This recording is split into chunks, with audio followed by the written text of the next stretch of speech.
खुलुमबाय बियो बड'लेण्ड इंखं टेलिभिजन दिनैनि रादाबखौ फरायदों आं दैजि ब्रह्मआ दिनैनि गाहाय रादाबाव दङ। डिसिनो गोहो गथायनायनि सायाव प्रमद बर'आ खेंफोरथि होदोंब्लाबो गोबाङानो गोजोनाखै। कर'नायाव रान्दि जानांनाय आइजोफोरा 2,50,000 रां एखालिन मोनगोन। देग्लायनि मेट्रिक आरो एइचएस जोबथा आनजादा अबजेक्टिभ जागोन। गोरिबनि जेंनाखौ सुस्रांनो थाखाय मुसलमानफोरखौ सुबुं सानखो खमायनो खावलायदों हिमन्त बिश्व शर्माया। बङाइगावआव आखाइजों बानायनाय पिस्तलजों लोगोसे सानै हमदों। आसामाव 1,000 उन्दै गथ'फोरनि थाखाय आइसिइउ बानायनाय जागोन गिबि मन्थ्रि। बोरमाया माइ जानायनि थाखाय सानै खुदियाखौ बुथारनानै दैयाव गारहरदों। दानिया आबुं रादाब।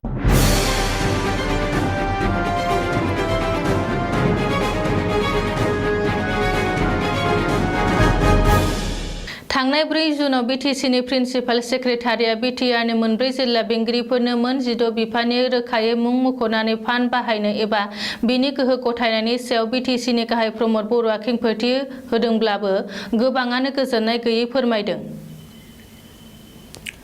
बड'लेण्ड जनजाति सुरक्षा मन्चनि आफादगिरि जनलाल बसुमतारिया गोख्रों रावजों खेंफोरथिनानै बुंदों दि आथिखालाव बिटिसिनि गोहोआ गाव खुंथायनिसो गोहो। बेखौ गावनि आखाइनिफ्राय गुबुन हगारनानै होनाया गाहाम जायाखै। मानो होनोब्ला जौगानायनि खामानिखौ जुदि डिसिआनो मावजोबनांगौब्ला आथिखालाव बिटिसिनि माखासे बिफानारि CSDF डिरेक्टरफोरा खामानि गैयै बायदिसो जासिगोन। बेनि अनगायैबो बिपिएफ दोलोनि दैदेनगिरि आगुनि डेपुटि चिफ खाम्फा बरग'या आरो बुंदों दि आथिखालाव बिटिसिनि गोबां गोहोखौ प्रमद बर'जों दैदेनजानाय बिटिसि सरकारा गावसिनि मोनखानाय गोहोखौनो खोमानानैसो लागासिनो दं।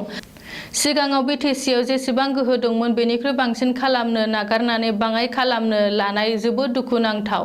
बे बिथिङाव बड'लेण्ड फरायसा आफादनि आफादगिरि आरो नेहाथारि फारियै सोगोमसार ब्रह्म आरो मनजिल बसुमतारिया बुंदों दि आथिखालाव बिटिसि गोबां गोहोथाय कार्बि आंलं आरो दिमा हासावजों रुजुजाया।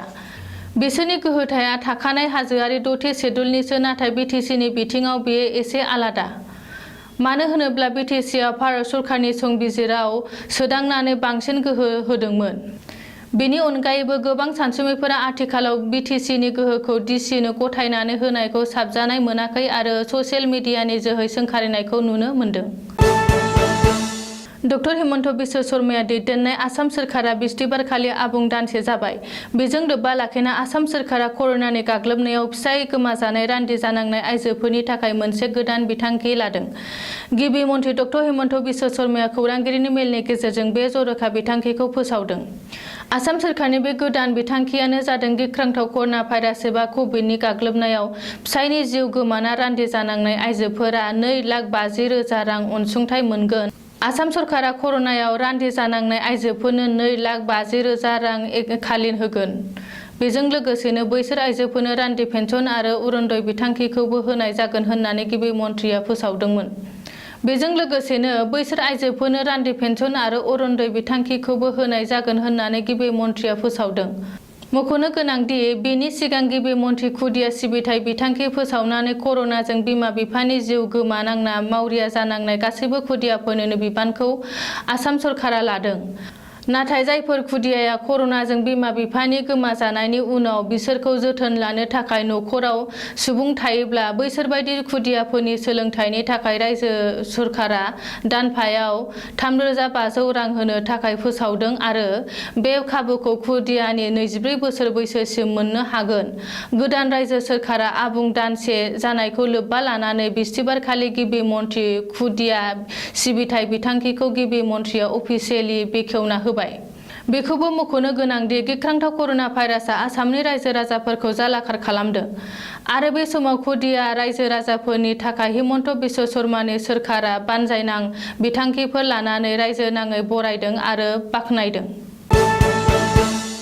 देग्लायनि मेट्रिक आरो एइचएस जोबथा आनजादा जुलाइ दानाव खुंजागोन रोखा। नाथाय मेट्रिक आरो एइचएस जोबथा आनजाद लिरनो गोनां फरायसाफोरनि थाखाय मोजां खौरां।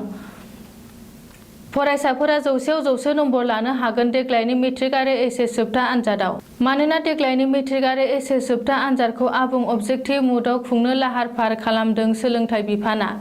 बेनि बागै आसामनि गिबि मन्थ्रि डक्टर हिमन्त बिश्व शर्माया बिस्थिबारखालि खौरांगिरिनि मेलाव बुंथिनाय बायदिब्ला देग्लायनि मेट्रिक आरो एचएस जोबथा आनजादखौ अबजेक्टिभ मुडआव खुंनाय जागोन आरो गोरलै थोंजों जागोन। मख'नो गोनांदि आथिखालाव कभिडनि थासारिखौ नोजोर होनानै देग्लायनि मेट्रिक आरो एचएस जोबथा आनजादखौ अबजेक्टिभ मुडआव खुंनो लाहार फाहार खालामदों।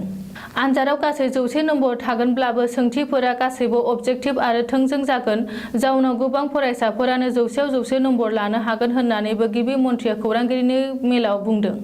अदेबानि आसामाव कभिडनि गाग्लोबनाया 2% गाहायाव फैब्लाबो फैगौ 15 निफ्राय 20 जुलाइनि गेजेराव मेट्रिक आरो एचएस जोबथा आनजादखौ खुंगोन होननानै रोखायै बुंथिदों गिबि डक्टर हिमन्त बिश्व शर्माया। आसामनि गिबि मन्थ्रि डक्टर हिमन्त बिश्व शर्माया आसामनि मुसलमानफोरखौ सुबुं सानखो खमायनायनि खान्थिखौ बाहायनो खावलायदों।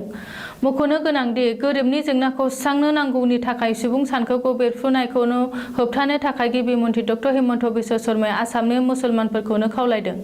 बेजों लोगोसेनो आसामाव मुसलमानफोरनि गोरिबनि जेंनाफोरखौ सुस्रांनायजों लोगोसे सोलोंथाइ सुबुं सानखो बेरफ्रुनायखौ होबथानायनि सायाव मुस्लिम आफादारिफोरजों लोगोसे खामानि मावनो गोसो जानायखौ फोरमायदों गिबि मन्थ्रि शर्माया।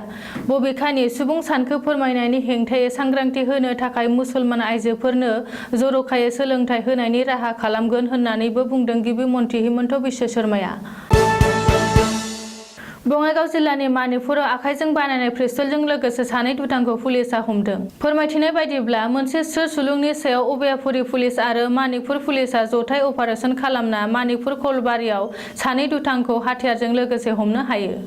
नाथाय गुबुन फारसे दुथाङा खाबु लाना जाथायसालिनिफ्राय खारखोमा लांनो हायो। बबेखानि पुलिसआ आखाइजों बानायनाय गंसे पिस्तलजों लोगोसे नाम्बार प्लेट गैयै गंसे बाइकखौ बोखांनो हायो होननानै मिथिनो हादों। बबेखानि दुथांफोरा दाखाथि खालामनो थाखाय आखाइजों बानायनाय पिस्तलखौ लानानै बेरायदोंमोन होननानै पुलिसआ सन्देह खालामदों आरो बे जाथायनि हेंथायै मानिकपुर थानाय केस फाइल खालामना पुलिसनि नायबिजिरनायखौ जागायबाय। गुवाहाटीनि हरैजायाव गं 300 बिसना गोनां कभिड हस्पिटालफोरखौ बेखेवनाय समाव बृहस्पतिखालि आसामनि गिबि मन्थ्रि डक्टर हिमन्त बिश्व शर्माया बुंदों दि फैगौ समाव गोख्रैयैनो उन्दै उन्दै गथ'फोरनि थाखाय आसामाव गं 1000 आइसिइउ बिसना गोनां हस्पिटाल लुफुंनाय जागोन। सावस्रि मन्थ्रि केशव महन्त आरो सावस्रि बिफाननि गोबां डाक्टारफोराबो बे समाव दंफायोमोन।